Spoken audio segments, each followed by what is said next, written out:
of the West. I'm Joe from Brothers Arda because it's going to be over on that channel. Sorry, there's too many to keep track of for me.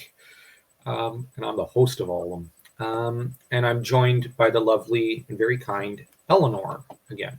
How are you doing, Eleanor? Hi, I'm doing well here. Hello, everyone. I'm Eleanor here. And we're going to be covering mostly Dagger Bracalac uh, today, Yeah, which is one of the most important and integral battles in the entirety of the first age of the Elder Days.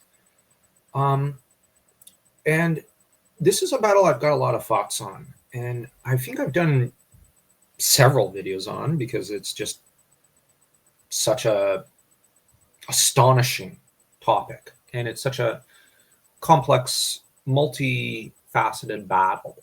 And this is something we can often say about Tolkien is his battles were very multifaceted, complex, and detailed. And really, speaking as a writer trying to break into the genre, it is something that um, when you're studying how to write battles or which writer I should go to, yes, we should look to history and stories like those of the Roman Civil War era or Charlemagne or the Warring States period of France, which is basically from 843 thereabouts up to 1215, um, and the Warring States period of Japan, naturally, of course, but also the Warring States period or Three Kingdoms period of China. But I would argue Tolkien, in terms of literature, is the go-to guy. Because the historic periods I mentioned have multifaceted, grandiose, incredible battles, strategists, generals, and whatnot. But Tolkien manages to capture this sort of complexity and of thought, of action, and with all these different heroes and characters, very, very uh, well in just what is it? Let me see. Uh, Probably 5 pages to 6 pages, and that is I have no idea how he did that. And I'm yeah, but the background to this battle is that um, the Noldor, who are the main Elvish people, along with the Sindar, um, the Noldor have made it back into Beleriand, into Middle Earth, so to speak. And when I say Middle Earth, I mean the continent, not the world, because obviously, you know.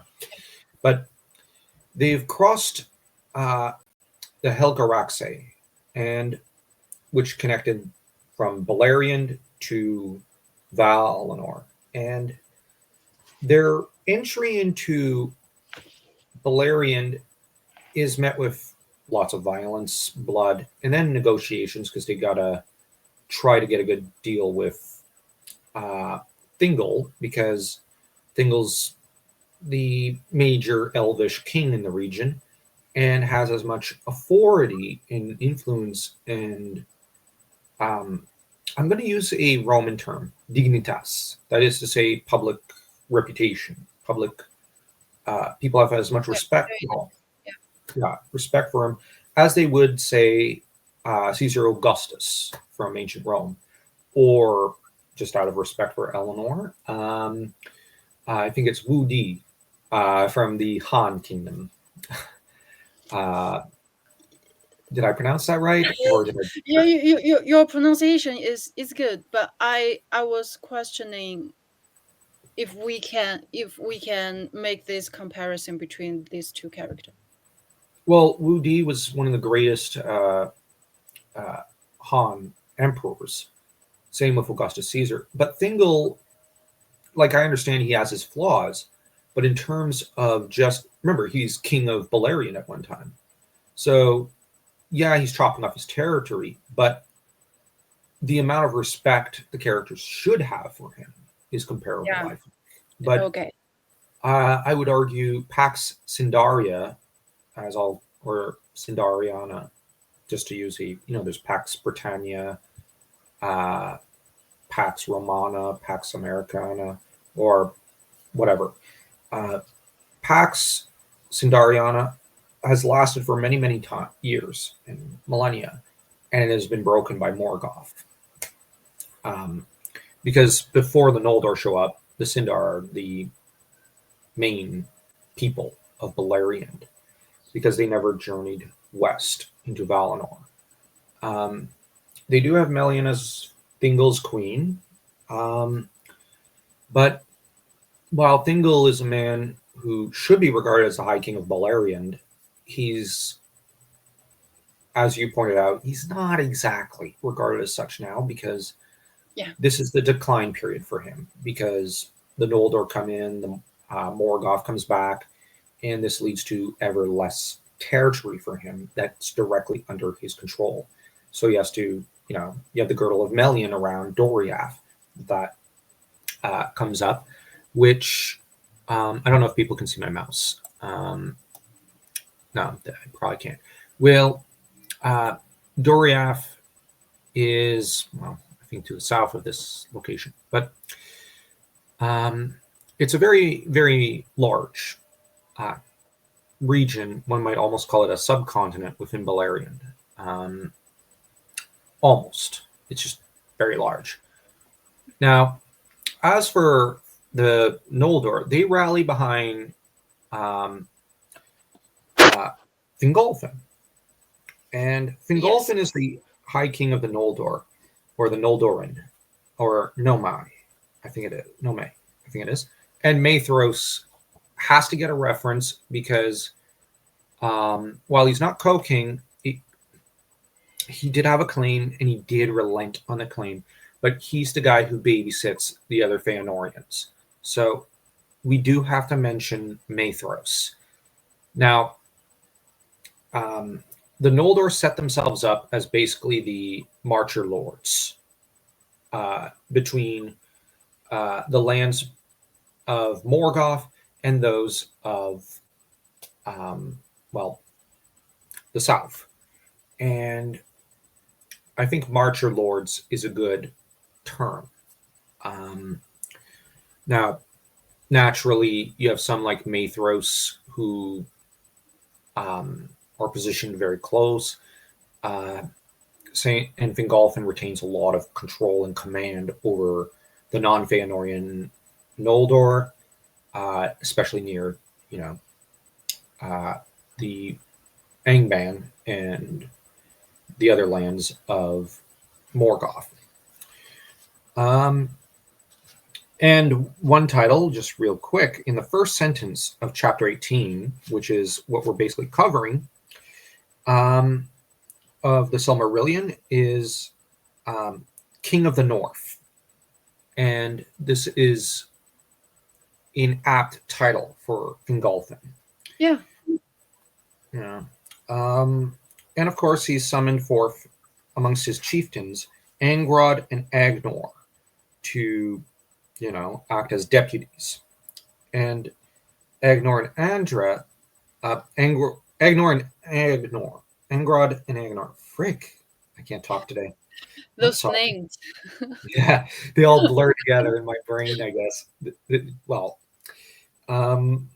they fulfill a role quite well. I've been reading the Táin, the Irish Iliad, and the term chieftain for people under the command of the High King and whatnot is used in a similar manner as this. So Tolkien is also hearkening back to very, very old literature here.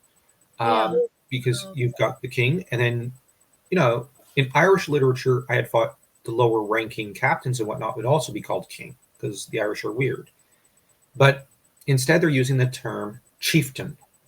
And so Tolkien's using a similar kind of nomenclature for their rank. It's not captain, but chieftain here. So this is very, very Irish here. And I never noticed that before until I read the Táin, I've read up to chapter 4. So this is something I'm now noticing. There's a bit of I'm now seeing why some of my peers have said there's some Irish in here, and I Yes. never realized it. Dunce that I am. Um, what's interesting though is that there's more Welsh in Lewis's work, but there's more Irishness in Tolkien's. Although Tolkien claimed there was a lot of Welsh in his work, I find there's on this read through there's more Irishness. So that Tolkien's kind of imitating more Irish literature, while Lewis, who's an Irishman, was imitating more Welsh literature. Um, and if we have any Welsh viewers, the reason Tolkien's not imitating Welsh is there even such a thing as a proper Welshman? Isn't he just a downgraded Englishman? I'm joking. I'm joking. I always pick on the Welsh for some reason. Um, Probably because I have a lot of English friends, and they always make comments about the Welsh, and then they come out and say, "Well, the Welsh are all discount Englishmen." Ta, ta, ta. Then they'll say, "But I'm part Welsh." And then what was that about the Welsh? They just think it's funny, but apparently it's from a place of love. Um, I imagine in China they've got a lot of other. You have a lot of jokes like that about one region or another. That's Yeah, true. Yeah, true. of love. Yeah. Um, Now, um, oh, and one quick mention is um, thematically in terms of linguistics. Well, okay, I'll just show my edition here. Um, I've got the Oh, okay. Okay. yeah, I've got the hard Uh, version. my English version of Silmarillion is Yep, this Daniel. book of Yeah, I yeah. got you in the same paperback edition. That's a really good one. Um, I recommend the French edition as well. Uh, it it seems bigger, right? The size. Yeah, because I got the hardcover for myself. Okay. I got myself for a time the paperback edition you have, but I gave it to Dan as a birthday gift because I have the hardcover edition and I'm planning to get another one um, down the road. Because why not? Um, you can never have too many Silmarillions around the Yeah. house. Yeah. True. I have three. Oh, Yeah. Chinese. Well, Mandarin, I I should have say. two Chinese copies. Oh, okay. Yeah. And you have, One of them is secondhand, and I thought I want a brand new version, a brand new copy, so I get a new one. I can show you the new one. It's very beautiful. The cover. See oh, that is beautiful. Oh, that is lovely. there. And this is chapter 18. 18. Yeah. Ooh. And this is my own cover. I bought this for this book for protection. Oh, that's beautiful. Yeah. Very flowery. The real cover is very beautiful. Mm. Yeah. Worth protecting. Yeah. I kind of want to. Mine, well, as you can see, the coat is all used up. If you, Yeah, I saw that cover before. yeah, it's all used up. So I'm hoping to get another one just so that I have one that's not all used up. But I also wish there was a French hardcover edition, but I don't think there is. The French version is. I'm hoping to get into reading and doing some quick linguistic commentary down the road because the French edition is very interesting in of itself. And linguistics were important to Tolkien and Christopher Tolkien and even Edith. So I figure getting into some of the linguistics would be fitting for a Brothers Arda Tolkien channel. But for one thing, I've noticed something about Tolkien. He uses here the mountains of iron on the second page, I think, of chapter 18. And this might seem small and minor, but the thing about the term mountains of iron is that Tolkien uses things like uh, uh, iron as a descriptor in a negative sense a lot. I don't know if you noticed that. He seems to associate it with technology and with industry so that you get Well, Iron, right? yeah. And it seems like, well, Tolkien himself was not a fan of machinery and technology, as we all Yeah. know. And he associates uh, negativity with like mountains of iron or buildings of iron and towers of iron and whatnot. Yes. He does this a lot. Um, Yes. I also noticed weirdly the greatest, well, what I call the greatest writer of the Americas, uh, Robert E. Howard, who wrote the Conan stories. He does something similar, and Really? he also hated technology and hated um, uh, well, modernity and cities way more than Tolkien. And you get nothing but negative comments about cities in his stories, more than even Tolkien.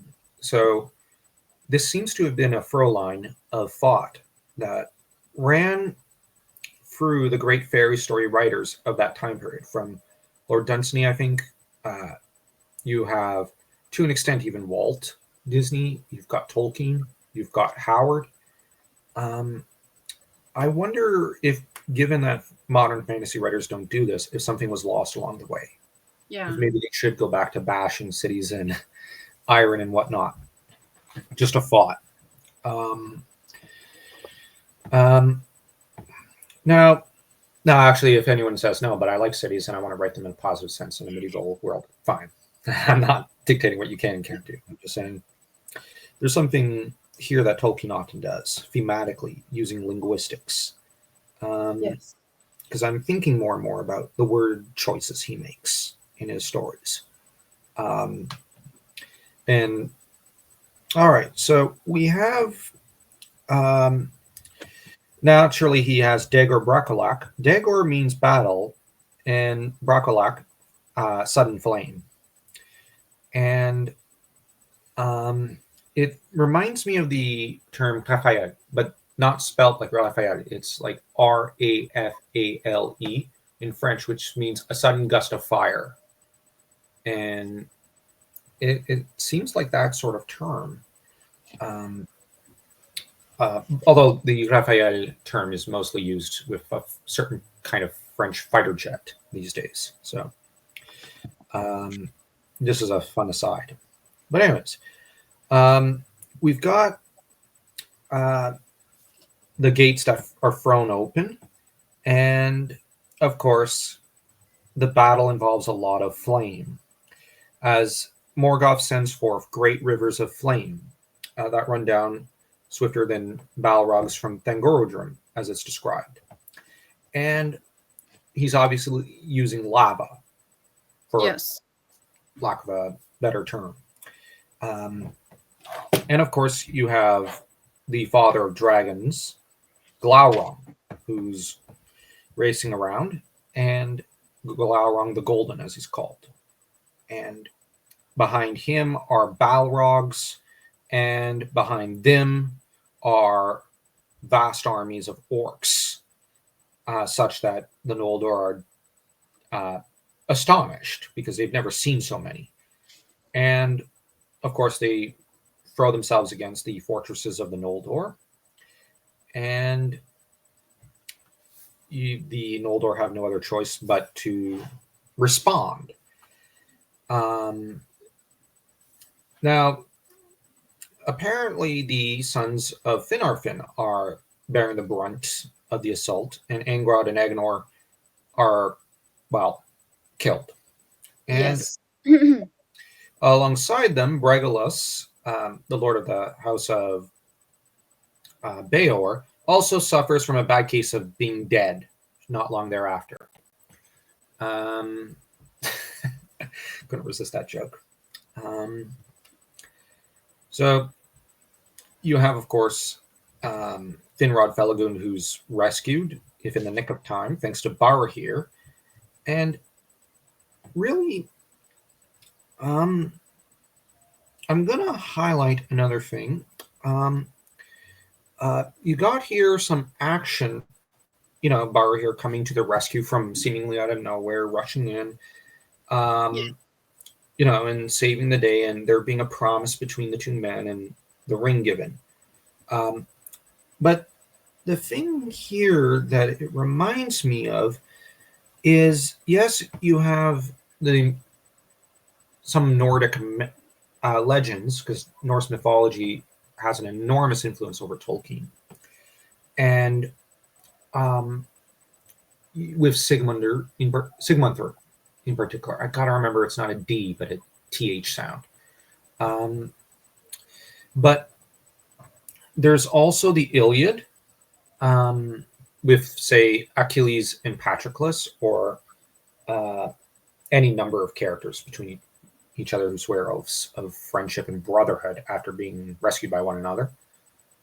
There's the Bible with Jonathan and David, um, where the two basically are war buddies, but also personal bosom buddies in some ways, despite meeting as adults. And you have, of course, for Chinese literature, the uh, Peach Garden Oath, I think it is, where Liu Bei and Zhang Fei and um, I think Zhao Yun and what's I'm blanking on his name. Oh, shame on me. Um, Come on, try harder. Try harder, she says. But They're like sworn brothers. yeah, Yeah. but let me see. Uh, and I want to make sure I get every character because I love this story. Uh, let's see. We have, uh, yeah, Guan Yu. That was it. Why did I blank on the most important one of all of them? Blank on Guan Yu. Of course, if Guan Yu was here, he'd remind me endlessly, given he was boastful. Up until Lu Meng outsmarted him and he was killed. And if anyone even recognized that reference, kudos to you. You get a cookie because you know Chinese history. Yeah. But and interesting fact: a lot of these Chinese classics and Japanese classics, because Genji was translated in 1865, I believe, into French.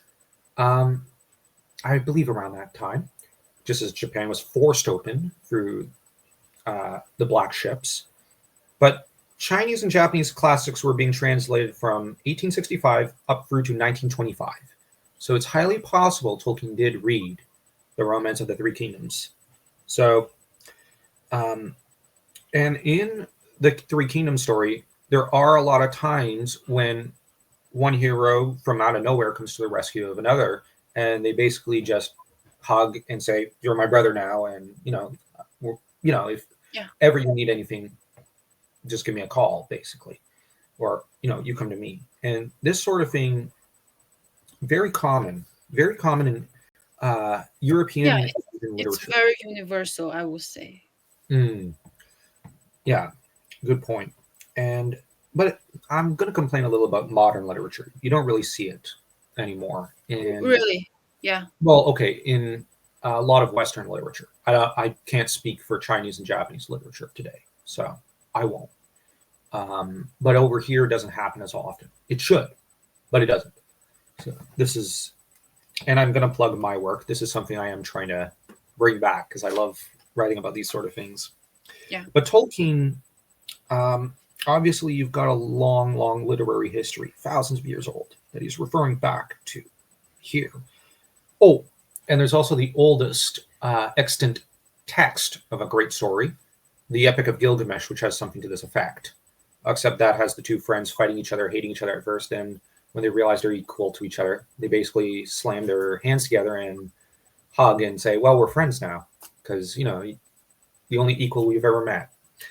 Um, but um, but anyways, Fingolfin and Fingon lead a great charge, but Morgoth's kind of fighting quite a bit like. Well, I say Morgoth is fighting. His armies are fighting quite a bit like Basil, the Bulgar Slayer. Let's say Basil II of the Greek Empire or Eastern Roman Empire. Take your pick on what term you want to use. And it's just he's flowing like lava. His armies are flowing like lava. They're inevitable. They're indomitable. Naturally, things go ill for, as to use Tolkien's term, for the Feanorians because the Pass of Aglon is breached. And Celegorm and Curufin, now I know we're used to thinking of them as kind of villains, Yeah, but they are villains. They are. okay, but they are. But They are. but did, we did they have some kind of like redemption no. qualities? Maybe Crufan have had because he had a son, but Oh, that's Canagon, good. yeah, I don't think Canagon had one single like redemption quality in him. Yeah, redeeming quality. I don't Yeah. know either. These two come as a pair of. You ever see the 101 Dalmatians? What? You ever see 101 Dalmatians? No, no. Well, in there, Cruella de Vil has these two flunkies who are basically just come as a pair. There's a skinny one and Okay. there's a fat one. And that's really Celegorm and Curufin. They just come as a pair. They're the villainous two guys going, let's get the dogs. Have you got them? Yeah, I got them. That's what these two are. But Yeah. their But problem, I feel like I'm a little bit mean to them, but I have to say I love them, but they are villains. yeah, I I was love gonna, them. That's for sure, but they are villains. Yeah. I do love them as villains. Yeah. I actually think they don't get enough credit as characters because Right. they're villains, but they're fascinating to read. Yeah. Yeah. Lexi interestingly said once, you could have fused them together, but she likes that they're kept separate, and I like that as well. I will offer up that there is one other good quality about them. They truly do love each other. They do care for each other. Like much as one of them wants Luthien, the other acts like his wingman. And it's like, well, I'll back you up. You want her? I'm going to help you. They don't even question. They come as a pair, and I think this is a beautiful notion because, um, I will say historically, not to offer too much criticism, but historically, I tend to favor out of the Three Kingdoms period, Wu and even Wei to an extent. But Guan Yu and well, I should say Zhang Fei, I don't think has too many redeeming qualities, but he truly is dedicated to Liu Bei, and this historically, and this is something that you kind of go, well, I can kind of cheer for because like I may not like Zhang Fei, and historical Liu Bei is ruthless, but these two do care for each other historically. You can tell from the record, so there is something redeeming about them. There is something beautiful in them because they're ultimately human. They're very human. And that's the thing with Celegorm and Curufin. There is a human element there. But what's more is that for all that they are forced to flee, we shouldn't think of them as cowards for fleeing here. They're defeated. Their armies are crushed. They did the best they could. I like to read, like, I've known some people who've read that they just broke and ran, like at the first sign of conflict. But that's not the impression I get from this text. Because remember, they keep trying to steal Luthien. They are persistent. They are good warriors. They're not cowardly. They throw their all into it. But it's not enough. It's not good enough. And they're pushed back.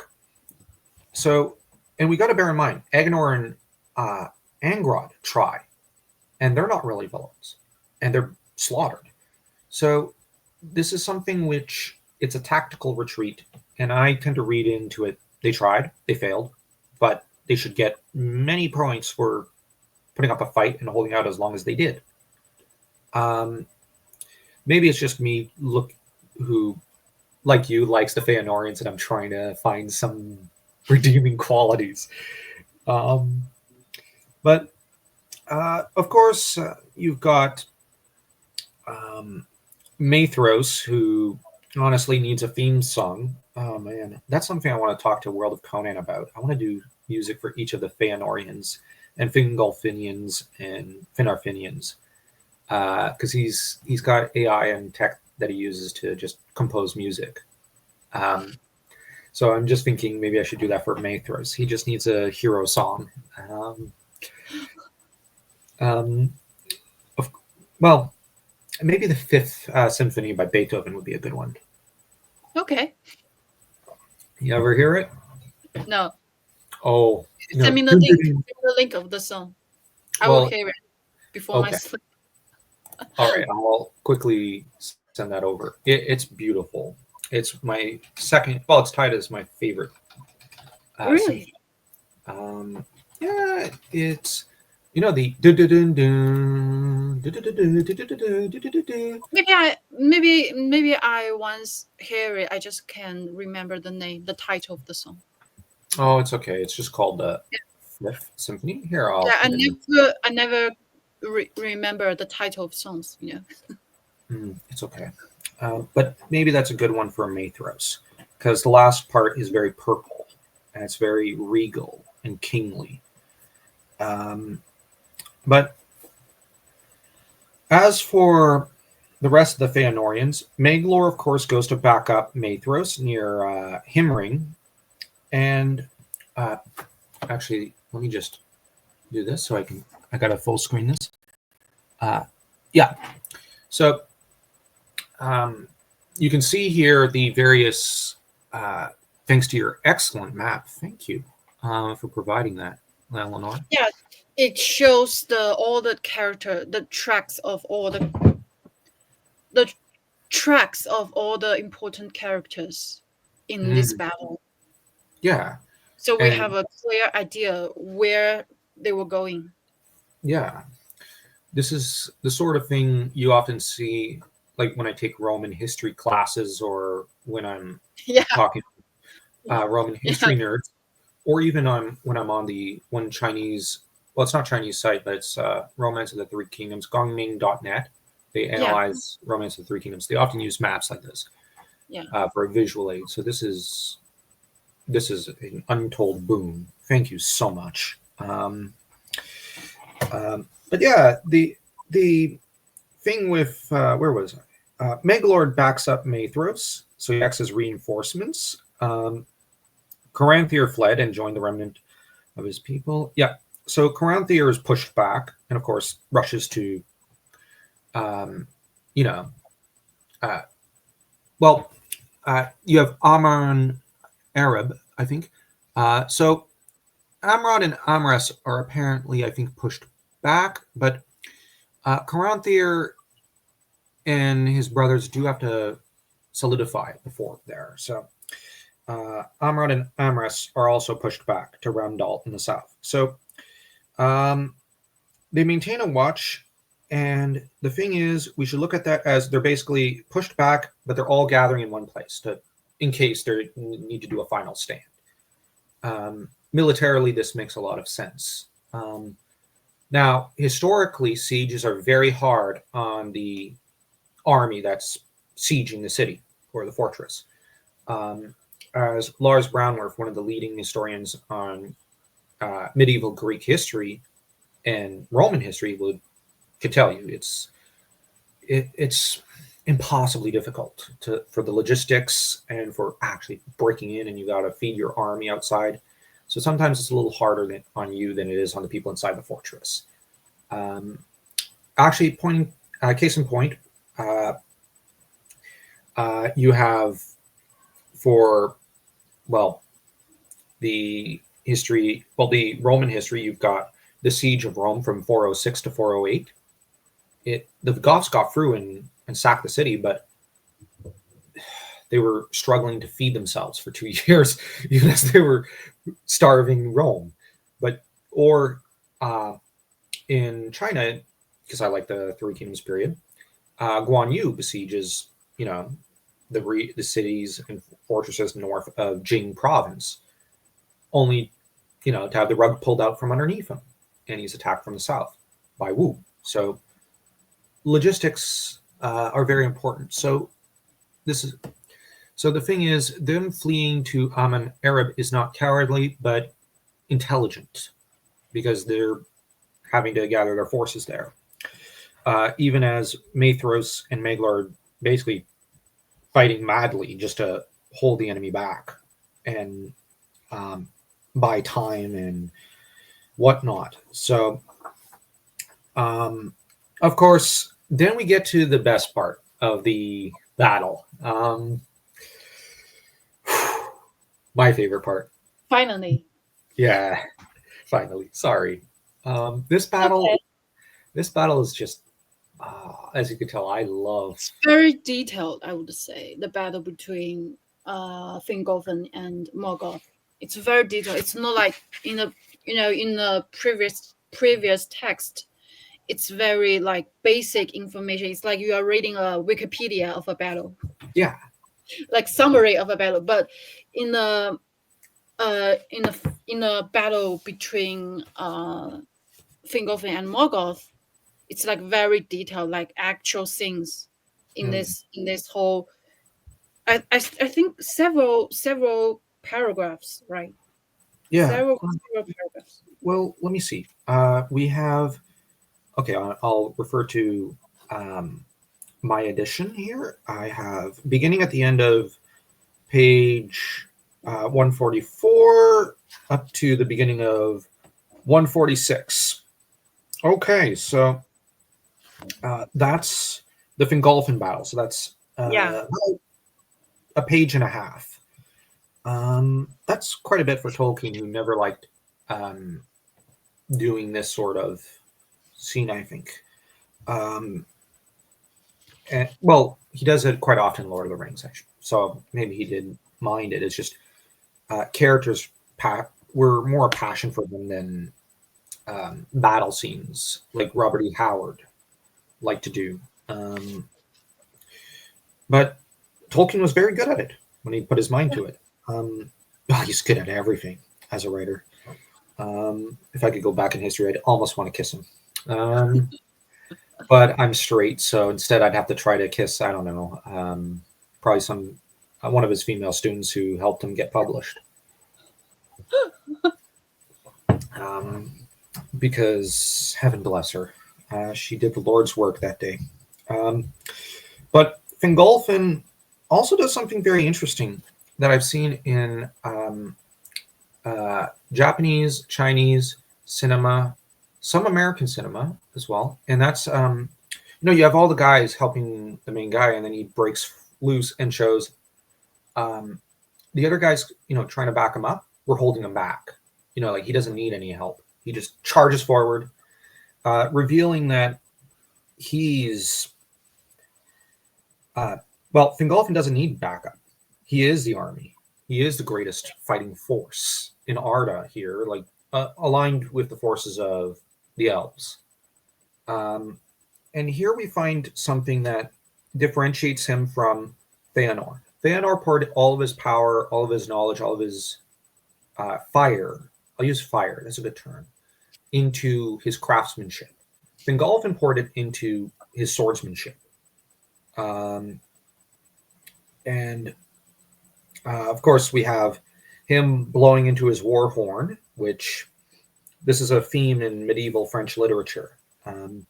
Like Roland, the great hero from Le Geste de Roland, just blows into his war horn at one point, and it echoes across all the mountains, across the Pyrenees to Charlemagne, who then turns the armies back and goes to his rescue. But Roland dies before he arrives. Yeah, I know it's 1,000 years old, but spoilers. Fingolfin, though, arrives at the gates of Angman and proceeds to slam on the door. He's ignoring the doorbell and names Morgoth a coward. I will ask you, Eleanor, what are your thoughts on the fact that Morgoth, here's this mere, I don't know if I should describe him as mortal.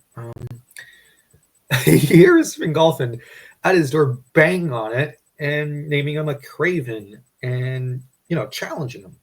And yet he's very reluctant at first to come out.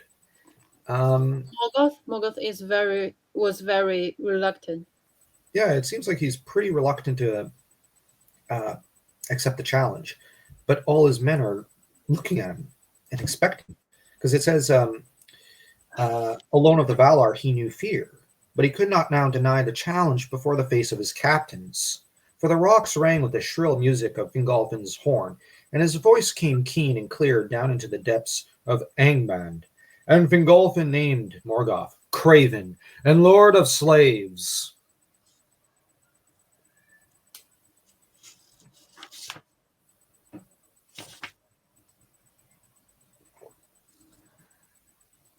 Ooh, this coffee is terrible. Oh, my arm. He seemed fear, Fearful. He was afraid, Morgoth. And But there's what do you? there's a concept of Chinese culture like losing face, Hmm. losing the reputation. So Morgoth didn't want that in Yeah, front of his, of his soldiers and armies.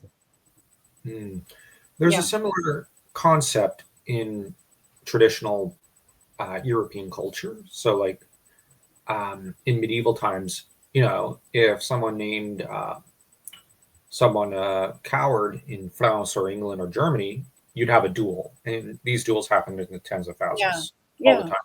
Always resulted in death.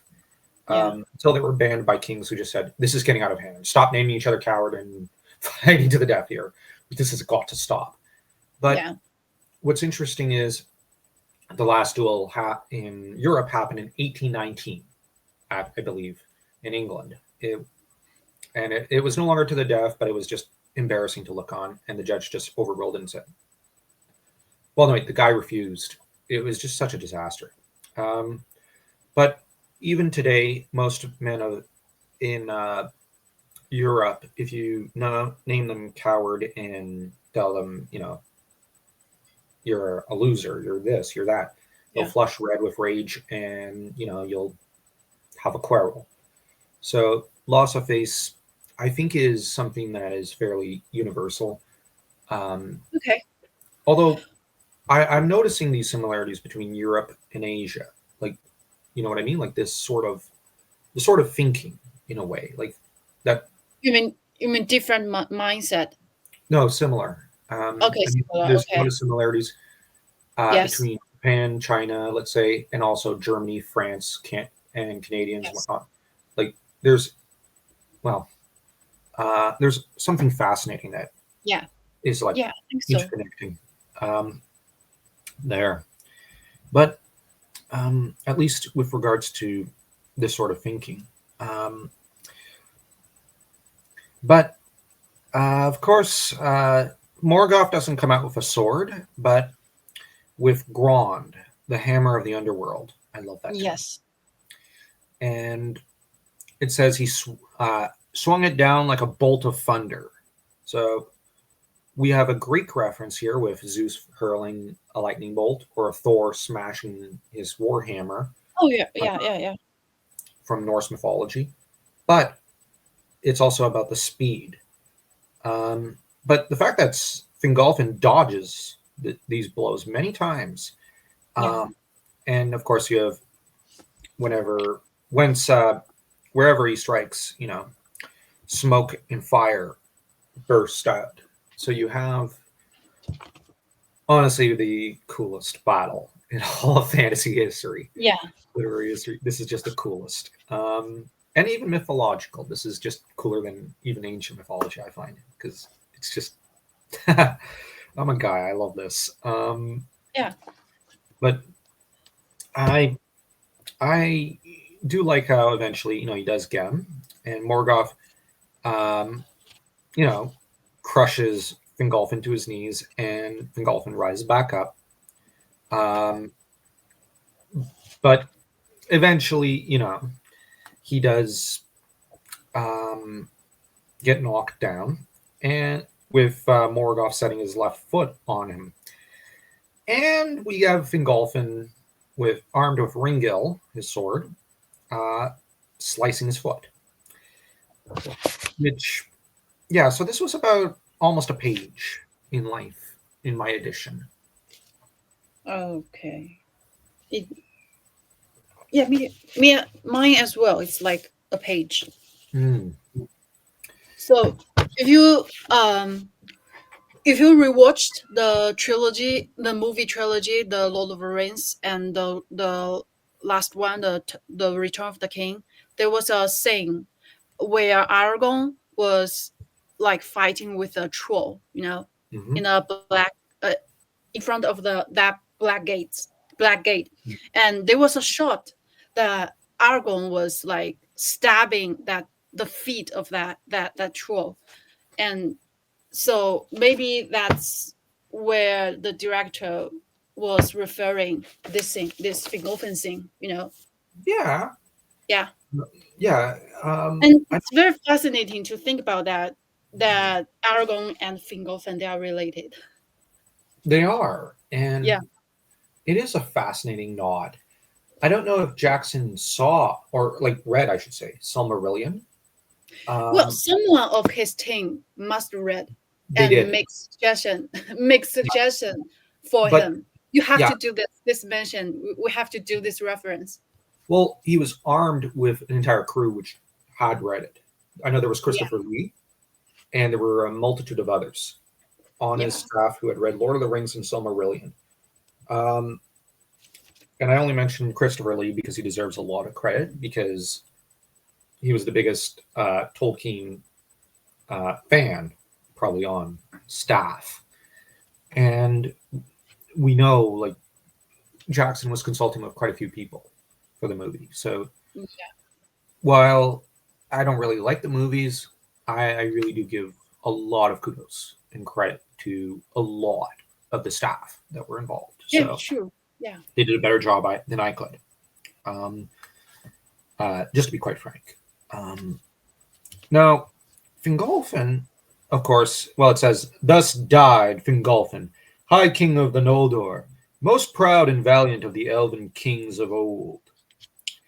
And, of course, the orcs make no boast of the duel at the gate, and the elves don't sing about it because both sides are kind of, uh, well, one side is grief stricken because Fingolfin was their greatest king, while the other side are embarrassed and humiliated because Morgoth did not square well in this fight.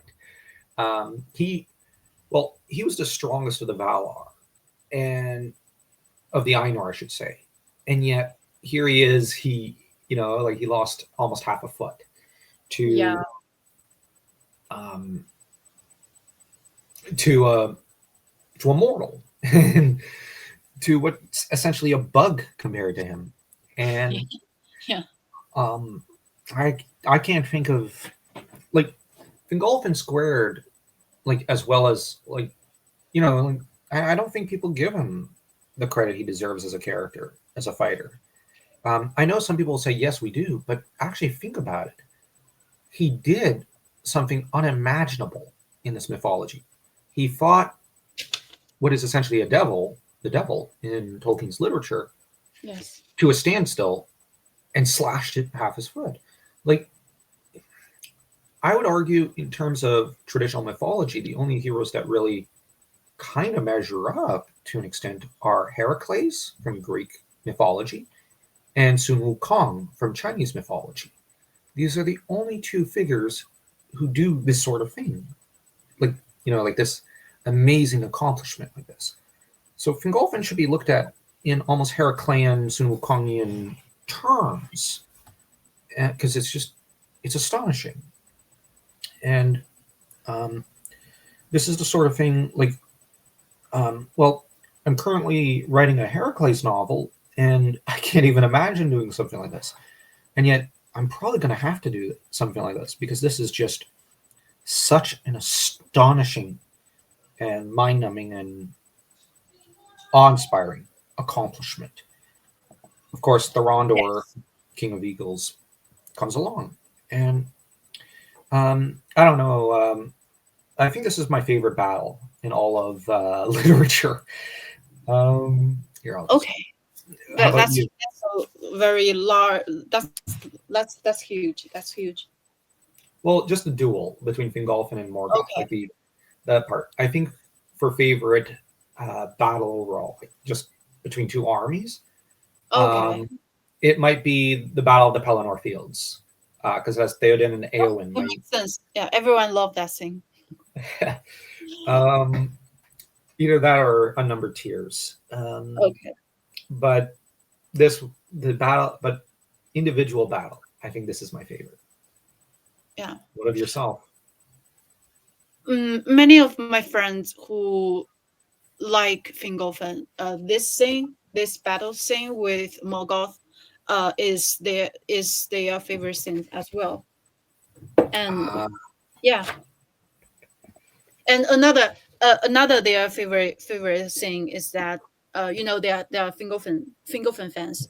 Uh, they like that scene when Fingolfin first came to the Middle Earth, and meanwhile the moon was rising for the first time ever. That oh, scene, that's a good yeah, yeah. And sometimes I think that Fingolfin did this. He challenged Morgoth. Well, as a I interpret his behavior as a sacrificing himself as a mm, last resort of bringing hope to the Nordor. He was in hope, I would say, but he was also in despair. I would say mm. he tried to do this in order to inspire everyone. That's a very fascinating. He tried to prove a point Mm. to prove a Like point that we can defeat him. he's not invulnerable. Yeah. Okay, I always read it as he was kind of in despair, and this was his. This was like him flying into a berserker rage and just going, "I don't care if I die. I'm going to do my utmost to destroy you and take you down for what you've done to my people." But the idea of bringing hope to his people, like I guess, um, I guess my like the difference between our readings of this is Mm-hmm. Mm-hmm. um, I was looking at this like Julius Caesar crossing the Rubicon. The die is cast. No, I have nothing but to go forward, Okay. and damn the odds, damn everything. I will just go forward, which is a very uh, Roman, or I should say European mindset, I guess, to an extent. But on the other hand, there are plenty of European battles and whatnot where it's not like that. But your mindset, um, what it reminds me of, well, I'm also Catholic, so it reminds me a bit of the idea of Christ going on the cross. I'm not trying to preach or anything. It's just, it's done Okay. out of bring Sounds hope to people. okay. Like, and the whole idea of Easter is he rises after 3 days. And, like on Twitter, I always see the memes, and on other websites, he has risen, like where it shows him stepping out into the light from the tomb. And that's where I looked at it as an act of despair. You look at it as an act of hope, which is, I absolutely love it. And I absolutely think, You know what? You can there, only find hope in despair. explain, expand. Because I don't know. The saying just came to my mind. Well, okay, so you can only find hope when in the depths of despair. Yeah. Okay, there's a saying I think in English. Uh, the what is it? That uh, no, uh, there's always a sliver of light in the darkness, or something to that effect. Yeah. And Exactly. yeah, and I think here, but there was also like I'll admit I like this American TV series, How I Met Your Mother, which is a romance series. Um, but in it, the character of Ted Mosby talks about how uh, at some point in life we seemingly throw someone else in a dark pit in our mind. Like for Ted, it was a former professor of his who hated him, and so he always harbored insecurities and hatred for that man. But then what he says is, at some point, I realized I wasn't throwing him in there; I was throwing me in there, and this was the source of my despair, and that I needed to throw myself a rope to climb myself out of it. and pull myself free from the pit of despair I had dug. And this is what it kind of reminds me of. And I think your way of reading this part of the text is probably wiser. Um, I'm influenced, like I said, by the die is cast, by a certain European mindset, which uh, looks at these last stands as heroic and noble, but also as because I like Norse mythology and whatnot. I admire the man who cannot survive, has no chance, but fights on anyway for honor. I admire that. But I think the self sacrifice of I will give myself up to inspire hope in others that they fight on after me is even nobler in a way. Um, and the two are not mutually exclusive. And I think, yeah, I think you happen upon something there that is even more integral, weirdly, to the European mind in a way, because this is really like Yeah. like since about 2,000 years ago, and even before, this has haunted the European mind from France to Spain to you know uh, to various parts of Europe, and this is something which actually there's a European example. I don't know how popular he is in some parts, but Vlad the Impaler. He fought on against the Ottoman invasion and gave his life up to basically, fighting to inspire his people to keep on Yeah. fighting. And they Yeah. did for a Yeah. long time. So there's something there. Yeah. So I'll have to see the point to you. Yeah. I really like the point you made. Um, and of course, uh, after Fingolfin dies, you have Fingon who takes up the lordship of the House of Fingolfin and becomes High King of the Noldor. Yeah. Although I'll argue Maethros is more High King Yeah. because True. Maethros is more in command. Medros is like he was like the king without a crown. That's a good term, the King Without Yeah. the Crown. Yeah. That sounds like a great title for a book. That's the title of Medros' book. Yeah. Um,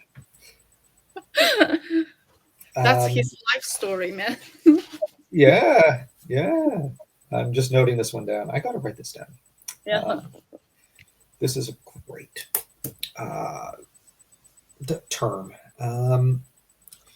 See, we'll make an author of you yet, Eleanor.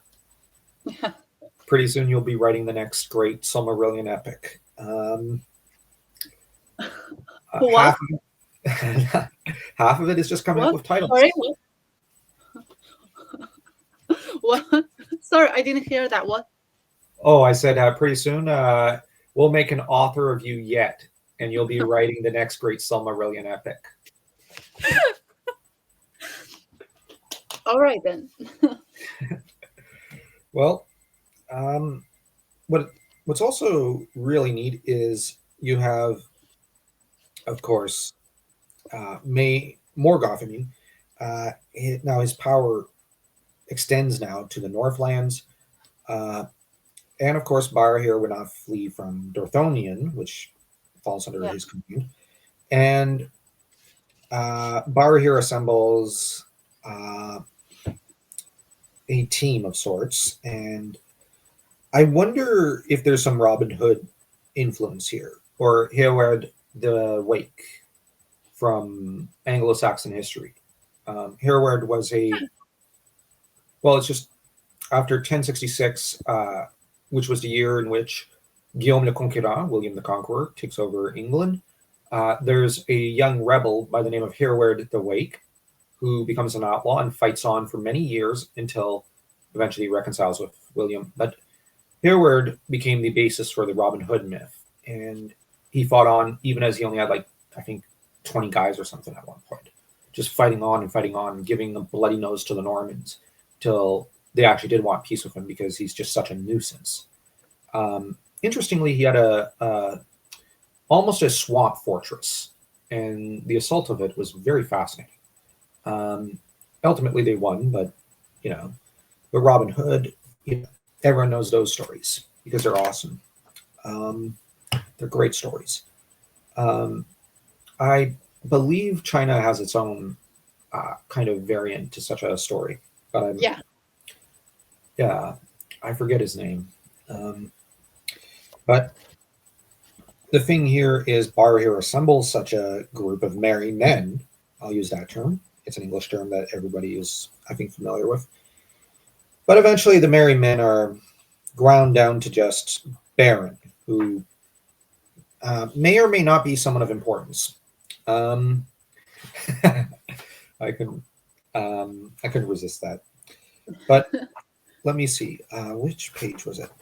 Um, we have, of course, um, Urodreth, who tries to hold on to uh, a fortress, and oh, I had mentioned a swamp fort being assaulted, and here we have something akin to that, as Gorthor um, comes against Orodreth, the warden of the tower upon Tall Syrian, and yeah, I know we have to call him Sauron, but I like Gorthor a lot more. It just sounds more uh, barbarous, more savage, more evil. I like Gorthor. I'm gonna call him Gorthor from now on. I'm joking. Um, I know it won't catch on. It's been tried, but of course, it's the tower of the fair isle of Tall Syrian is cursed and becomes Tall in Gorhoth, the Isle of Werewolves. And I will actually criticize Tolkien.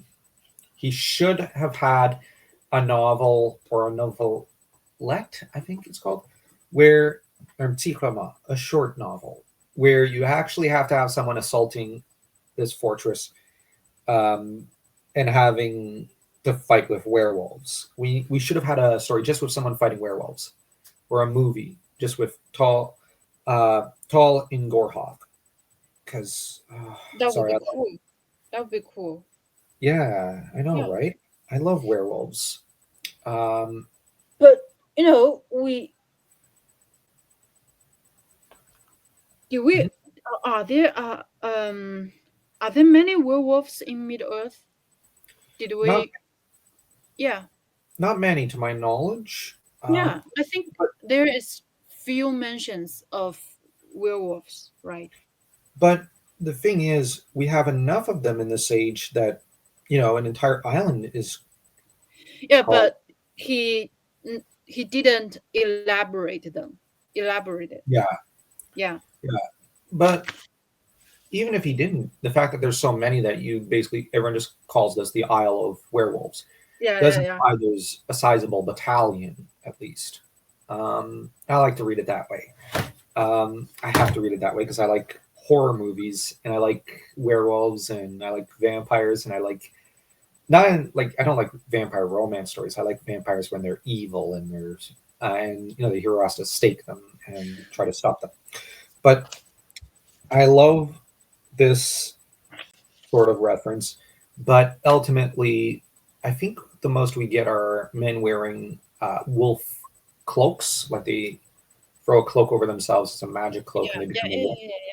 Yeah, that too. Um, yeah, I think that's what we primarily see here.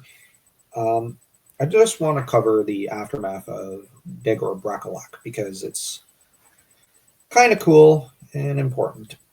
And we have, of course, um, well, we're not. I don't really think it's worth getting into today with the Huar and Hurin time in Dorloman. Well, they're of Dorloman in their time in uh, Gondolin, right before the Dagger Brakalak, but that's just an aside. Um, but overall, oop, I lost my page there. Oh well, I could find it. Um, the Dagger Brakalak is one of those battles where there's a before and after.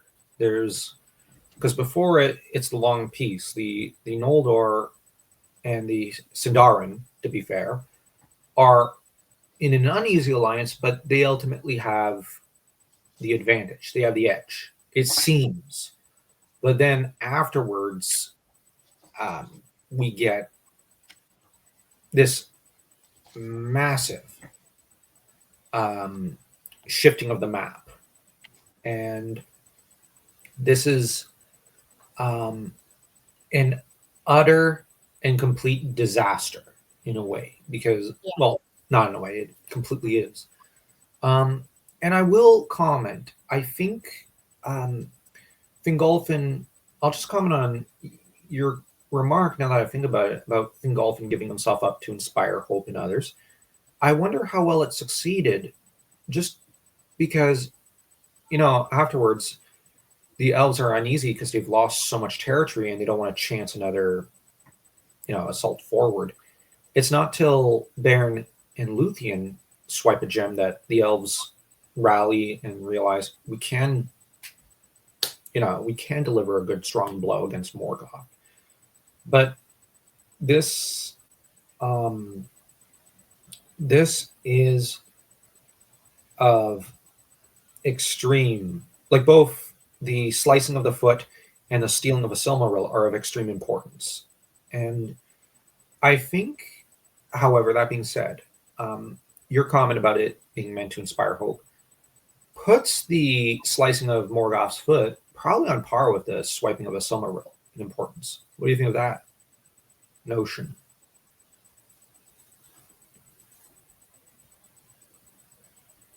Oh, is Sorry. uh I'm sorry. Are you asking me a question?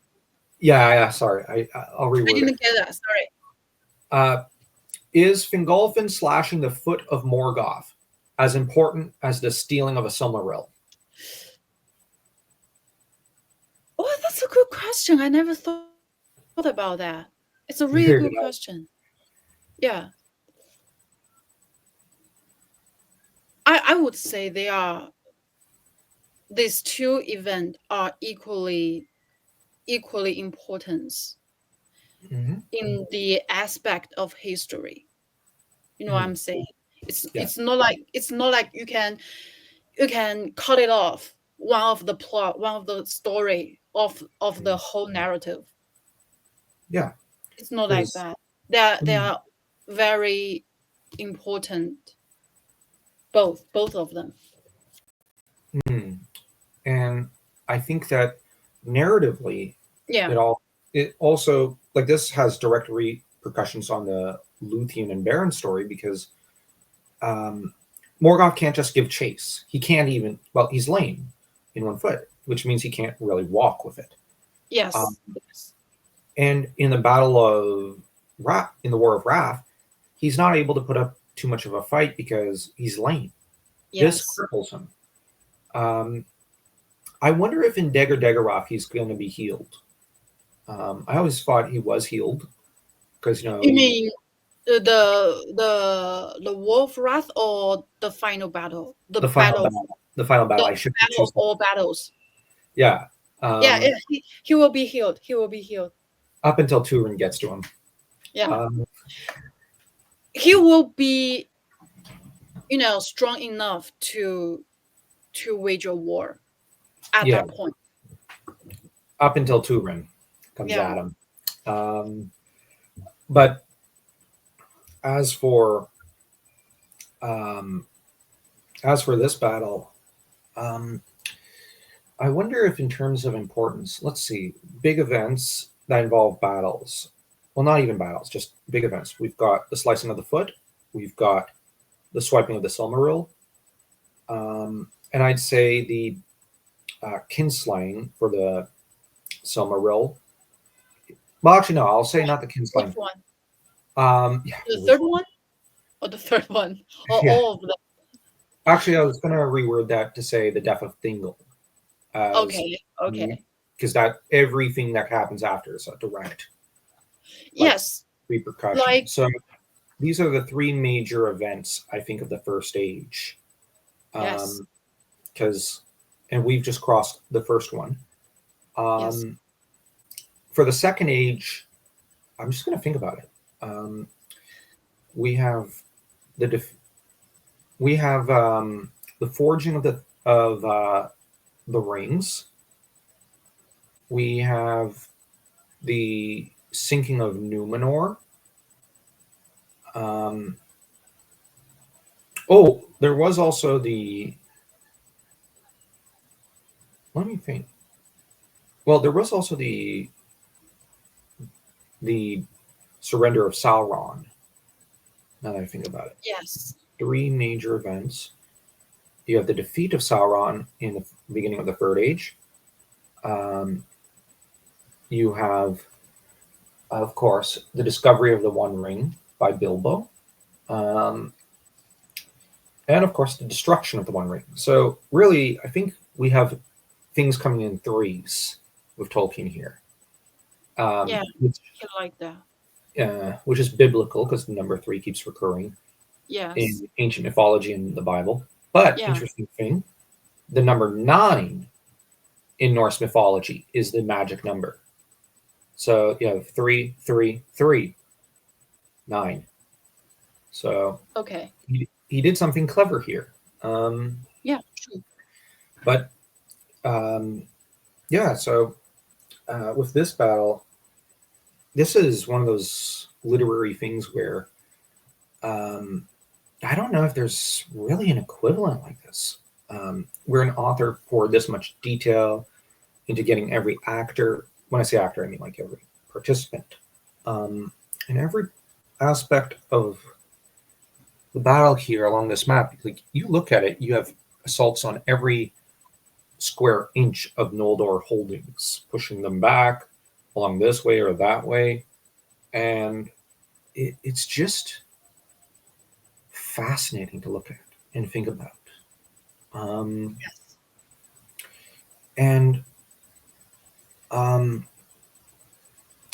well, I know that for Tolkien, well, we're about to step into Beren and Luthien, which is his great love epic to his wife, which is very charming. Um, After that, we have the Children of Hurin, which is inspired by the Kalevala, Yeah. um, Finnish mythology, and then we have the battle. Well, we have the story, the fall of Gondolin, which is inspired by Troy. Um, so I guess for Gondolin, we'll have to watch the movie Troy. I'm joking. I shouldn't joke like that. Um, but um, now I will ask, like in terms of army versus army, is this your favorite battle in In all of Tolkien's, literature, you mean? like in Tolkien's stories? Okay. In talking,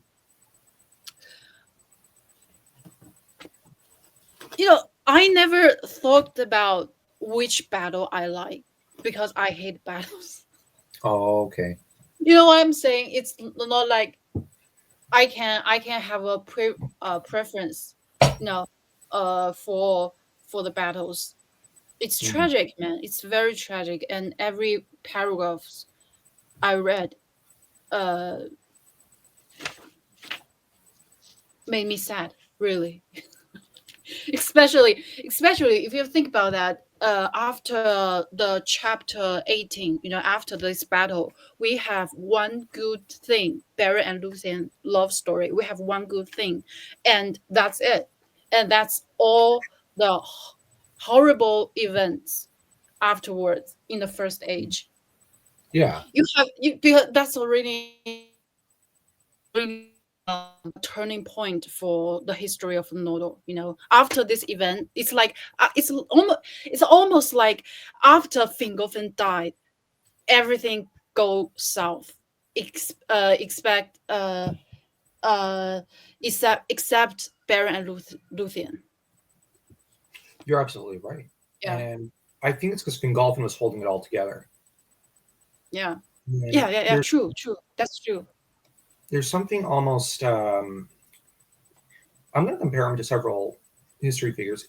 Like he's a Davidic king. He's like King David. He's like Charlemagne. He's like um, uh, I would argue Wu Di from Chinese history. Like they're so magnificent. They're so great, and they're holding the kingdom together. But after they go, it's gone. You know what I Yeah, mean? Like um, with David, there's his son Solomon who doesn't turn out to be a very good ruler, and after him, there's just civil war, civil war. Yeah. Uh, It's like Charlemagne, everyone is scattered in the realm.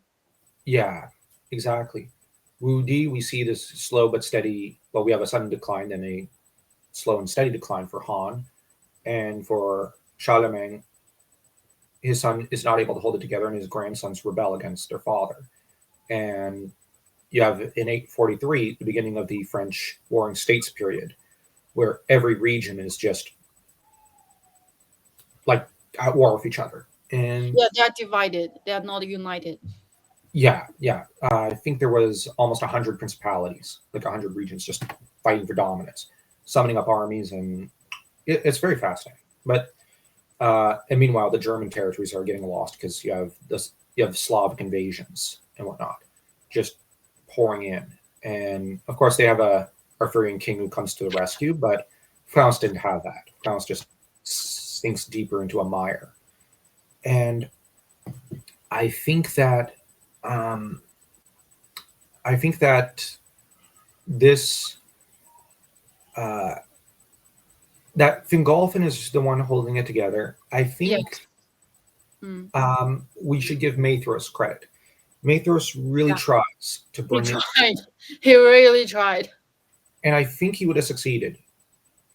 But ultimately, Maethros is undone by, I would argue, goodness in a way, because mankind comes along and he wants to believe, well, what's the difference between the Easterlings and the, I'll call them Westerlings? You know what I mean? Yeah, yeah, yeah. To him, it's like, well, they're all humans, so shouldn't I trust them equally and give them all a chance to fight alongside us? Because we all know, we're all in this together against Morgoth, not realizing, no, you really aren't. And um, I would argue in modern parallels, I see this in a lot of places in Europe and Canada where they say, well, we all are all in this together. No, there's a lot of our countries which are divided because Yeah. we're not in this together. And um, thankfully, this is not, from what I can tell, the case in some countries. On the other hand, such as Finland, China, Japan, uh, Bulgaria, and I'll even say Mexico. Like they seem fairly united, where Canada is not. So I'm not trying to be political. It's just this sort of thing. I don't have a solution for, but it's just Maethros is very naive. It just He, happened. The history. yeah, Yeah. yeah. We're living history through history, just as our ancestors did. Um, we're just we have a Chinese curse on us that says "May you live in interesting times," and Yeah, maybe. yeah, but Maethros is going to try to bring it together. He holds it together very well for a while. Then things will just break down around him. Uh, in the battle of unnumbered tears. Um, but I think for next time, uh, I would like, if you want, if you're willing, to cover Baron and Luthien. Okay. Okay. Great. We can cover all the three great stories. Yeah. Baron Luthien, Wolf Gondolin, and one of my favorite. My favorite is Children of Hurin. Oh, okay. Yeah, I figure we can cover each of them individually because there's so much. Great. Great. So, and the copy I have this Baron and Luthien. Yeah.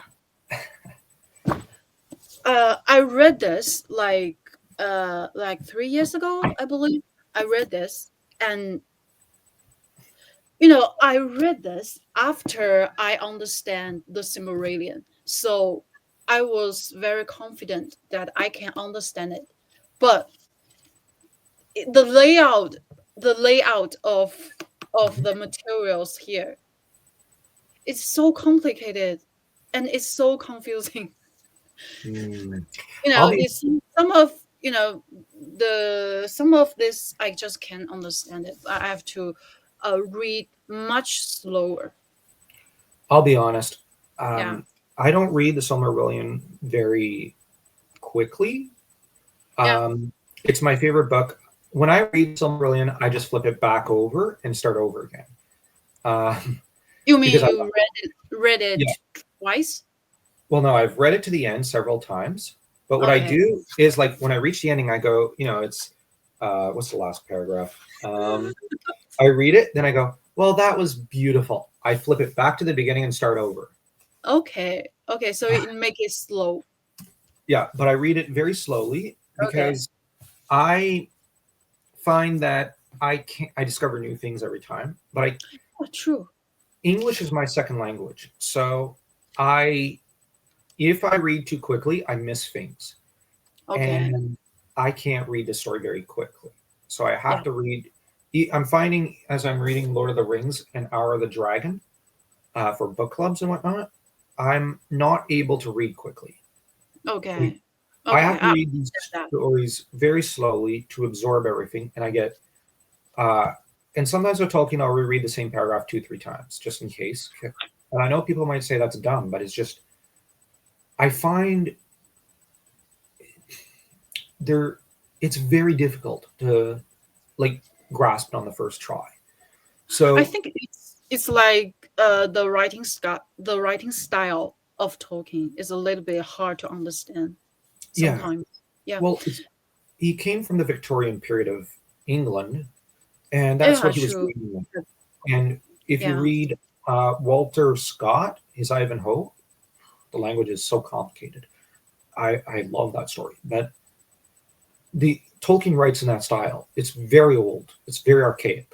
Yeah, yeah, And, yeah. Especially in the first age of Silmarillion.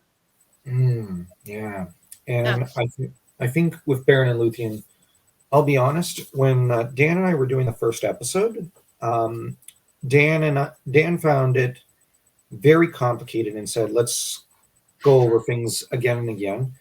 And he had the view, we're not going to record this very quickly. And I think he said, I don't care what you say. We're going slow because this is hard. And Yeah, it's a little bit difficult. yeah, and Yeah. the way it's laid out, now that I'm just looking through it,